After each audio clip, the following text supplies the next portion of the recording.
Welcome. आप लोग सभी के लोगों का आपका वेलकम है, बहुत सारा प्यार।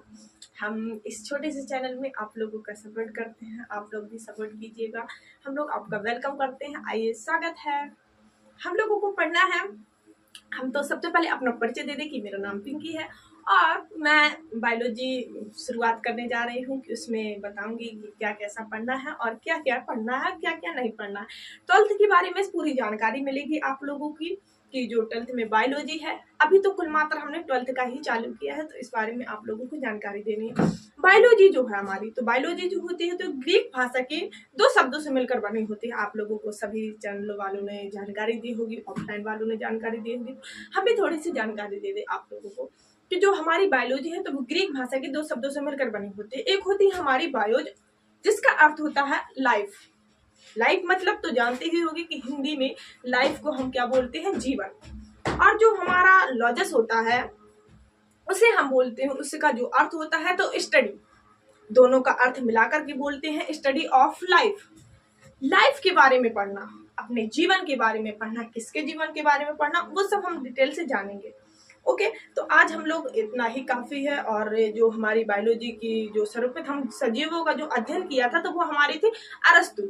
इसलिए हम बायोलॉजी के जो जनक कहते हैं, फादर ऑफ बायोलॉजी, तो वो अरस्तु को बोलते हैं। ओके, अरस्तु को बोलते, इतना क्लियर है आप लोगों को। फिर जो हमारे बोलते हैं बायोलॉजी शब्द दिया था उन्होंने तो लेमार्क जी ने दिया था और ट्रेविसन नामक वैज्ञानिक ने दिया था। फिर हम लोग अपने सेशन में चालू करते हैं कि जो हम लोगों को पढ़ना है वो सब जानकारी लेते हैं। जनन स्वास्थ्य, जनन स्वास्थ्य से क्या तात्पर्य है आप लोगों का? अब हम क्यों ये पढ़ते हैं, आखिरकार हम लोगों को जानकारी देना क्या जरूरी है, इस बारे में हम डिस्कशन करेंगे पूरा। तो जनन स्वास्थ्य, सबसे पहले हमारी आती है स्वास्थ्य। स्वस्थ कौन होता है? आप स्वस्थ कैसा है? हम कह दें कि हम पूरे तरीके से स्वस्थ हैं, तो नहीं, हम पूरे तरीके से स्वस्थ नहीं है। हमें या तो फिर मानसिक बीमारी होगी, या तो हमें स्वस्थ मतलब कि व्यवहारिक बीमारी होगी, या फिर जो हमारे सामाजिक बीमारी होगी। अगर जो व्यक्ति सामाजिक, मानसिक और जो शारीरिक रूप से स्वस्थ होता है वो हमारा स्वस्थ कहलाता है। शारीरिक रूप से स्वस्थ होना, अगर मान लो कोई व्यक्ति छोटा है, बौना है, मान लो कि कोई व्यक्ति बौना है, उसमें कोई सी भी बीमारी नहीं है, वो सामाजिक रूप से भी स्वस्थ है, सब लोग उसे चाहते हैं और बहुत ज्यादा अच्छा प्रेम मिलता है, उसे सुख मिलता है, तो वो मान लो बौना है तो उसे हम कह दें कि स्वस्थ नहीं है। ऐसा कुछ नहीं होगा। अब कोई कह दे कि तुम लंबे हो बहुत ज्यादा, तुम सुंदर नहीं हो। अब कोई कह दे कि मैं गोरी हूँ, मैं सुंदर हूँ, लंबी भी हूँ मैं, और मेरी हाइट भी ठीक है, तो उसे हम स्वस्थ कह दे, नहीं, उसे स्वस्थ नहीं कहा जा सकता। अगर वो व्यक्ति शारीरिक रूप से, मानसिक रूप से और शारीरिक रूप से स्वस्थ है तो वो हमारा स्वस्थ कहलाएगा। अगर छोटा है, बौना है, या फिर लंबा है, या फिर सुंदर है, तो उसे हम स्वस्थ कह दे, ऐसा कुछ नहीं होगा कि स्वस्थ कह दे। तो हमारी इसकी परिभाषा बना दी गई कि जो व्यक्ति शारीरिक, मानसिक और सामाजिक रूप से स्वस्थ होगा वो हमारा स्वस्थ कहलाएगा। मान लो कि कोई मानसिक रूप से स्वस्थ नहीं है, अब किसी ने कुछ बोला, वो चिड़चिड़ापन उसे छूटी बहुत ज्यादा, अब मान लो कि उसे दिमागी नहीं है, पागलपन कहते हैं ना उसे लोग, तो जो दिमागी नहीं है बिल्कुल भी, क्या बातें हो रही है, जो स्वस्थ नहीं है तो उसे हम कैसे स्वस्थ कह सकते हैं? भुला ही दिया। हम बात कर रहे थे कि जो व्यक्ति मानसिक रूप से बीमार होता है, अब मान लो कि किसी का माइंड ठीक नहीं है, पागलपन है, तो अब अगर उससे कोई बोलेगा तो वो कहे भग भग भग, मार ही दूंगा, मग भग, मार ही दूंगा, नहीं था वो पत्थर उठाएगा, मारने चल देगा। हमारे यहाँ तो एक पागल था, उससे कोई नहीं बोलता था, अगर वो बाहर आ जाए, हमारे गेट के बाहर खड़ा हो जाए डोरी पे, तो वो उठाता था पत्थर और फेंकने लग जाता था। इसलिए हम अंदर ही गेट लगा कर पहले से बड़े रहते थे। इसमें सर्वप्रथम जो इसका वो किया था तो 1951 में किया था, RCH नाम दिया था, प्रारंभ किया था जन स्वास्थ्य सेवा संरक्षण के लिए एक कार्यक्रम जो प्रारंभ किया था, तो RCH reproductive child health care programme, office programme. फिर हम पढ़ेंगे यौन संचारित रोग। यौन संचारित रोग का जो शॉर्ट में होता है STD, sexual transmitted disease. Sexual transmitted disease, यौन संचारित रोग क्या होते हैं? सबसे पहले तो ये हमें जानना है कि यौन संचारित रोग क्या होते हैं। यौन संचारित वे रोग होते हैं जो एक व्यक्ति से दूसरे व्यक्ति में मैथुन क्रिया द्वारा फैलते हैं। इन्हें हम यौन संचरण मार्ग भी कहते हैं, हम इन्हें जनन मार्ग संचरण भी कहते हैं। जैसे हमारा एड्स हो गया, बहुत ज्यादा फैलने वाला, ये भारत में तो बहुत ज्यादा फैलने वाला है, और सिफिलिस हो गया, सुजाक हो गया, गोनेरिया हो गया, जनांगों का हार्पिज रोग हो गया, ये सारे बारे में हमें जानकारी लेनी है। सबसे पहले हम पढ़ेंगे सिफिलिस। सिफिलिस क्या होता है उसके बारे में जानकारी ले लेंगे, उसके बारे में देख लेंगे। तो सबसे पहले तो सिफिलिस के बारे में हम क्या करते हैं कि लक्षण जानकारी लेते हैं। लक्षण ले लो या फिर कुछ भी लिखो, पहले डाल दो हेडिंग सिफिलिस, इसके कारक लिख दो कि कारक क्या है। तो इस रोग का कारक जो होता है तो वो हमारा होता है ट्रिपोनेमा पैलिडम नामक जीवाणु होता है। किससे फैलता है? ये जीवाणु से, बैक्टीरिया से फैलता है। अब तुम्हारे एग्जाम में पूछा जाएगा या अनसॉल्ड में भी पूछा गया है कि बैक्टीरिया जनित 2 रोगों के नाम लिखिए। एक ही रोग पूछ लेगा, 3 रोग पूछ लेगा, ये सब पूछ लेगा, तो आप क्या लिखेंगे? उसके बारे में आप लोगों को लिखा। सिर्फ जो सिफिलिस रोग होता है तो वो ट्रिपोनेमा पैलिडम नामक जीवाणु से होता है। किससे? ट्रिपोनेमा पैलिडम नामक जीवाणु से होता है। इसका जो मुख्य कारक होता है तो यही होता है। अब हम लोग किसी से मैथुन क्रिया द्वारा, अगर मान लो कि हमें उसके बारे में जानकारी नहीं है, किसी से भी हम प्रेम करते हैं। अब मैथुन क्रिया तो कई सारी होती है, कई प्रकार से होती है, जरूरी थोड़ी ना है कि मान लो कि एक ही प्रकार की होती है या फिर 2 ही प्रकार की होती है, कई प्रकार की होती है मैथुन क्रिया है। अब इसके लक्षण क्या हो सकते हैं? तो जब ये रोग हो जाता है हम लोगों को, तो रोग के संक्रमण के 10 दिन पश्चात शिश्न पर लाल रंग के दाने दिखाई पड़ते हैं। और जब ये रोग हो जाता है हम लोगों को, मान लो कि कोई पुरुष है, उसको ये रोग हो गया है, तो उसके 10 दिन पश्चात ये रोग हो जाएगा। उसके 10 दिन पश्चात इसमें लक्षण दिखाई पड़ेंगे कि शिश्न पर लाल रंग के दाने दिखाई पड़ेंगे, छोटे छोटे। और ऐसा ही स्त्री की योनि में भी लाल रंग के दाने दिखाई पड़ेंगे और इसमें काफी पूरे शरीर पर चकत्ते पड़ जाते हैं। रोग पुराना होने पर ये दाने विलुप्त भी हो जाते हैं। ऐसा नहीं पूरे शरीर पर चकत्ते पड़ जाएंगे, हमें पूरी मानसिक बीमारी हो जाएगी, पूरी मानसिक क्या शारीरिक रूप से बीमारी हो जाएगी, हम लोग बीमार हो जाएंगे। फिर हमारे क्या आते हैं? उपाय आते हैं। तो उपाय कौन कौन से हो सकते हैं? तो उपाय में हम प्रतिजैविक का सेवन करते हैं। कौन सी प्रतिजैविक? हमारी पेनिसिलिन हो गई, पेनिसिलिन नामक प्रतिजैविक औषधियों का सेवन कराया जाता है इस रोग, जब ये रोग हो जाता है तो। फिर गोनेरिया रोग क्या होता है इसके बारे में देख लेते हैं हम लोगों ने पहले। अब इसका रिवीजन हो जाए। सिफिलिस रोग ट्रिपोनेमा पैलिडम नामक जीवाणु द्वारा फैलता है। और इस रोग का लक्षण जो होता है, तो लक्षण क्या होते हैं? इस रोग के संक्रमण के 10 दिन पश्चात पुरुष के शिश्न पर लाल रंग के दाने दिखाई पड़ते हैं। इसी प्रकार स्त्री की योनि में भी लाल रंग के दाने दिखाई पड़ते हैं। रोग के पुराने होने पर पूरे शरीर पर चकत्ते पड़ जाते हैं।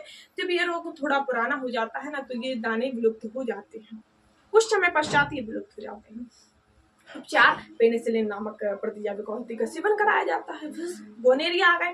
गोनेरिया रोग जो है तो एक व्यक्ति से दूसरे व्यक्ति में मैथुन क्रिया के द्वारा फैलने वाला रोग होता है। एक व्यक्ति से दूसरे व्यक्ति में मैथुन क्रिया द्वारा फैलने वाला रोग होता है। इस रोग का जो कारक होता है तो निसेरियाई गोनेरियाई नामक जीवाणु होता है। इस रोग का जो कारक होता है तो निसेरियाई गोनेरियाई नामक जीवाणु होता है। इस रोग के लक्षण क्या होते हैं? लक्षण भी तो इस रोग का जो होता है प्रभाव पड़ता है तो वो पुरुष में ही पड़ता है। क्यों पड़ता है? क्योंकि पुरुष उसके पास XY दोनों गुणसूत्र होते हैं, 22 समजात होते हैं और एक जोड़ा जो होता है तो वो लिंग गुणसूत्र होता है। जो 22 जोड़े होते हैं तो वो समजात गुणसूत्र होते हैं और जो एक जोड़े होते हैं तो वो लिंग गुणसूत्र होते हैं। जो पुरुष में होते हैं तो XY होते हैं और महिला में होते हैं तो वो XX होते हैं। XY गुणसूत्र है तो XY में ही प्रभावी होगा, जिसमें प्रभावी नहीं होगा तो उसमें वो गुण प्रकट नहीं होगा। गुण तो प्रकट होगा लेकिन वो छुपा रहेगा, वो अपने आप को प्रकट नहीं कर पाएगा।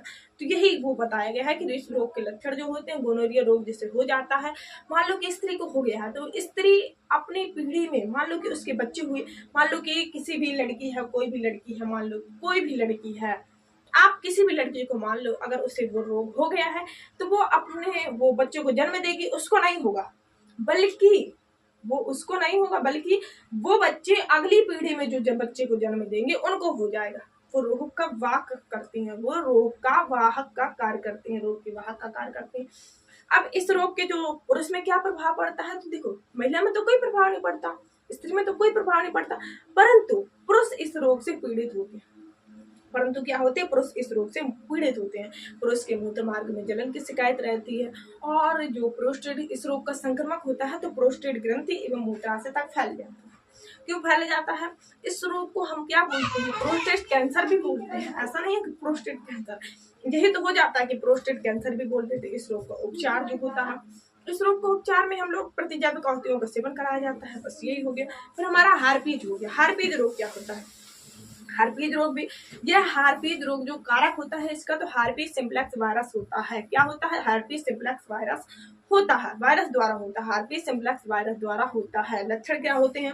हार्पिक रोग जो होता है तो स्त्री की बलवा एवं योनि में रेड कलर के दाने पड़ जाते हैं, लाल कलर के दाने पड़ जाते हैं। ऐसे ही पुरुष की शिश्न पर भी होता है कि लाल रंग के दाने स्पष्ट दिखाई देने लगते हैं और अत्यधिक पीड़ा होती है, बहुत ज्यादा पीड़ा होती है, बहुत ज्यादा सूजन भी आ जाती है। इस रोग का पीड़ित होने पर इंसान बिल्कुल दुर्बल हो जाता है, इतनी ज्यादा पीड़ा होती है शिश्न पर, लाल रंग के दाने स्पष्ट दिखाई देने लगते हैं। स्त्री की योनि में भी दाने दिखाई पड़ने लगते हैं और असहनीय पीड़ा होती है बहुत ज्यादा। इस रोग का उपचार क्या है? इस रोग, अगर ये रोग हो गया किसी व्यक्ति को, हार्पिक रोग हो गया, तो इसका रोग ये नहीं है कि हम इसको बचा लेंगे। अगर किसी व्यक्ति को हो गया, थोड़ा शांत करो, अगर किसी व्यक्ति को हो गया ये रोग तो हम उसे बचा नहीं सकते हैं। अगर पूर्ण रूप से वो प्रभावी हो गया, ये रोग पूर्ण रूप से प्रभावी हो गया, तो उस रोग को हम बचा नहीं सकते, उस व्यक्ति को हम बचा नहीं सकते हैं, क्योंकि इस रोग का प्रभावी निश्चित उपचार ज्ञात नहीं है। अभी खोज हो रही है, काफी सारे साइंटिस्ट जो है वैज्ञानिक है तो वो खोज कर रहे हैं इस रोग के विचार की। अभी देखो एड्स है, एड्स की अभी कोई इंजेक्शन नहीं बना है, कोई इसका टीका नहीं बना है। क्यों नहीं बना है? अब खोज करते जा रहे हैं, करते जा रहे हैं, होगी खोज, फिर बनेगा, फिर आप लोगों को मिलेगा, सब लोगों को जिसको हो जाएगा। इसलिए सबसे ज्यादा बड़ा कारण है एड्स का कि अनजान लोगों से संबंध बनाना, अनजान लोग से यौन संबंध स्थापित करना, यही कारण है इसका। अब देखो हम लोगों ने हार्पिक रोग पढ़ लिया कि हार्पिक सिम्प्लेक्स वायरस द्वारा फैलता है जो रोग होता है।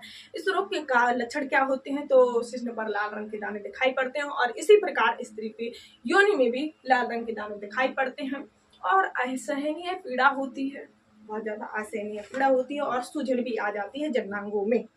और फिर उपचार क्या होता है? इस रोग का प्रभावी निश्चित उपचार नहीं है, केवल दर्द निवारक औषधियां ही ली जा सकती हैं, जैसे कि हमारा डेसाइक्लोविर हो गई। अब फिर पढ़ेंगे हम जनसंख्या विस्फोट। जनसंख्या विस्फोट की तरफ हम चलते हैं। आप लोग, स्वागत है आप लोगों का जनसंख्या विस्फोट। जो हमारे न्यू बच्चे आएंगे उन लोगों का भी स्वागत है। जनसंख्या विस्फोट क्या होता है?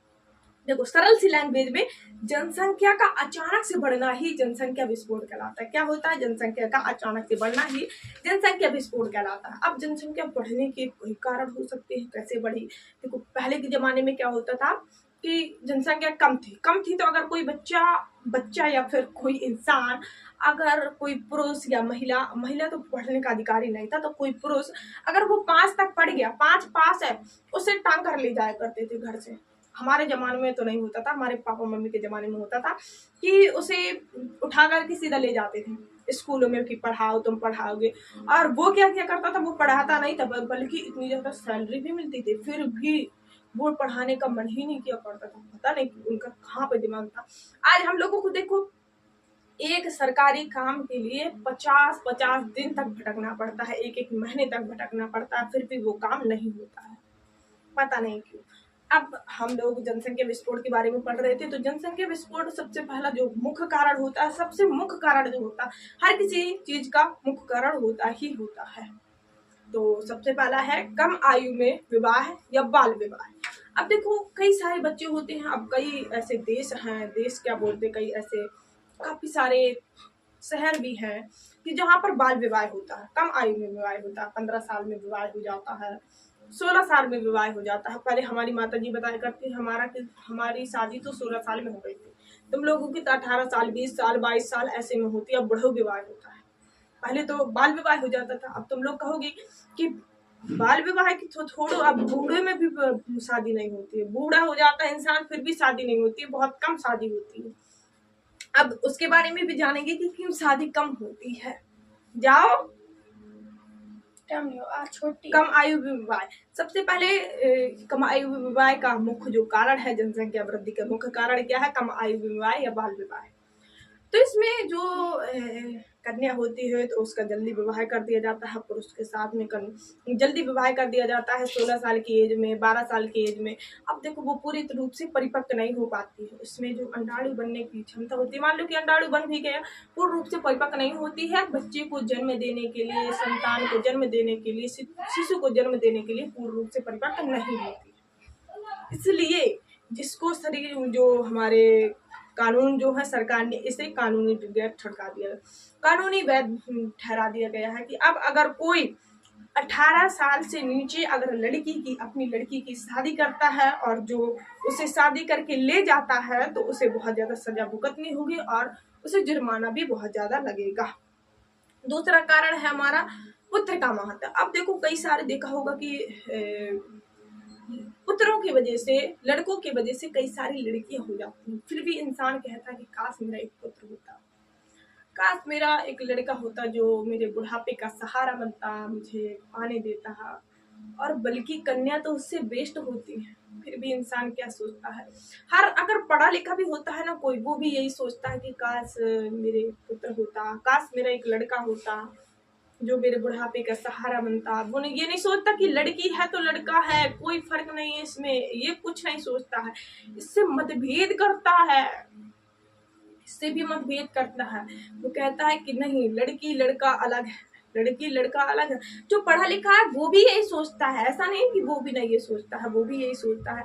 वो सोचता है कि काश मेरा लड़का होता, एक लड़की होगी तो वो कहता है कि लड़का, क्या ही बताया जाए। और फिर अशिक्षा, अब कोई लोग अशिक्षित होते हैं, मान लो कि कोई पढ़ा लिखा नहीं है, उसको जानकारी नहीं है कि जब माँ एक शिशु को दूध पिलाती है, बच्चे को दूध पिलाती है, तो उसे कब तक वो नहीं हो सकता है, कब तक वो गर्भवती नहीं हो सकती है, ओव्यूलेशन नहीं हो सकता है, कब तक, उसके कुछ जानकारी नहीं होती। अब अशिक्षित है, कोई व्यक्ति नहीं है पढ़ा लिखा, तो उसे क्या जानकारी होगी। और वो परिवार नियोजन की विधियों को भी अपनाता नहीं है, उसे जो मन आया। और भारत के लोग देखो, हम जो भारतीय सरकार है हमारी, उन्होंने एक नारा दिया था, हम दो हमारे दो। और लेकिन भारत के लोग क्या कहते हैं, हम दो हमारे होने दो, हम दो हमारे होने दो। भारत के लोगों का ये मैटर है, भारत के लोगों से कोई नहीं जीत सकता जनसंख्या के मामले में। वैसे तो सब लोग हरा सकते हैं, लेकिन जनसंख्या के मामले में कोई नहीं हरा सकता, इतनी हमारी जनसंख्या। अभी तो कोरोना हुआ था, कोरोना हुआ तो सब मतलब कि जितने भी मनुष्य मृत्यु हुई मनुष्य की, तो उसमें कोई नहीं है। अगर मृत्यु 2 की हुई है ना, तो जनसंख्या 10 बढ़ी है। अब बताइए, मृत्यु मान लो कि 2 की हुई है, मान लो कि 10 की हुई है, तो जनसंख्या 50 बढ़ी है। अब सोचो, जो हमारे भारत के लोग हैं बढ़िया आराम से जनसंख्या को बढ़ाइए। मृत्यु, लॉकडाउन लगा है, लगा रहने दो, लगा है तो लगा रहने दो। फिर देखो सामाजिक स्तर, समाज के दौरे पर कि एक पुत्र होना जरूरी है।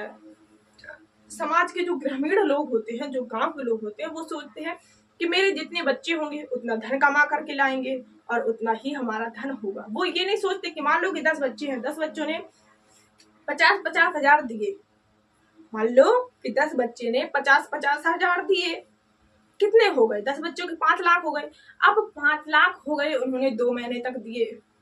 अब वो 18 साल में तो परिपक्व होते हैं कमाने के लिए, 18 साल में परिपक्व होते हैं, उन्होंने 50-50 हजार रुपए दिए, 5 लाख बच्चे हो, वो 5 लाख रुपए हो गए, बच्चे नहीं क्या बोल रहे हैं हम लोग, अब 5 लाख रुपए हो गए और 10 बच्चों ने दिए कमा करके। अब वो 18 साल के तो पहले से थे, 1 साल और हो गया, 19 साल हो गए, 19 साल हो गए, उन्होंने 19 साल हो गए। फिर वो 20 साल के हुए तो उनकी शादी का टाइम आ गया। उन्होंने कहा शादी वगैरह तो देखा देखी, भाई सब लोग पहले तो देखा देखी करते, उसमें कम खर्चा हो गया रुपया। अब एक लड़का तो है नहीं है कि एक लड़के में, बस एक लड़के में कम से कम 11 लाख रुपए लग जाता है। इतनी शादी होती है, इतने रुपए की शादी होती है। अब थोड़ी गरीब से गरीब जो होता है ना इंसान, तो उसकी भी 7 लाख 8 लाख से ऊपर चली जाती है। अमीर में तो होगा ही होगा। ऐसे अब जब मान लो कि सब 10 की शादी हो गई, 10 की बीबी आई, अब उनके बच्चे हुए, फिर उनके बच्चे हुए, कितनी जनसंख्या बढ़ गई। इतनी ज्यादा जनसंख्या बढ़ा लेते हैं हमारे भारत के लोग, ऐसे भारत के लोग हैं। फिर हमारे जन्म दर की अधिकता, जन्मते ज्यादा है पर मृत्यु कम होती है। अब देखो कितनी शिक्षा स्वास्थ्य समस्या भी बढ़ गई है। देखो जो डॉक्टर होते हैं ना, जो चिकित्सा होते हैं, अब देखो उन्होंने हर चीज की खोज कर ली है। अब कोई बीमारी हो गई, टाइफाइड है रोग, उसका भी खोज कर ली है, हैजा है उसकी भी खोज कर ली है, टीबी है उसकी भी खोज कर ली है, बचाया जा सकता है उसे। हर चीज की खोज करता जा रहा है, मनुष्य ही अपने को खतरे में डालेगा। देखो अभी देखो फ्रिज बनाया है, मनुष्य ने तो बनाया है और किसी ने तो बनाया नहीं है। फ्रिज बनाया है तो वो भी अपने ही को दुष्प्रभाव बहुत ज़्यादा इसमें ऐसा बोलते हैं हम लोग कि अपने ही को नुकसान पहुंचा रहा है, अपने ही को नुकसान पहुंचा रहा है। वो क्या फ्रिज बनाया, उससे इतनी भयंकर गैस निकलती है, क्लोरोफ्लोरोकार्बन निकलती है, जो कि हमारी ओजोन परत को प्रभावित करती है, ओजोन परत को प्रभावित करती है। बहुत ज़्यादा बुरा प्रभाव पड़ता है ओजोन परत पर। अभी देखो अंटार्कटिका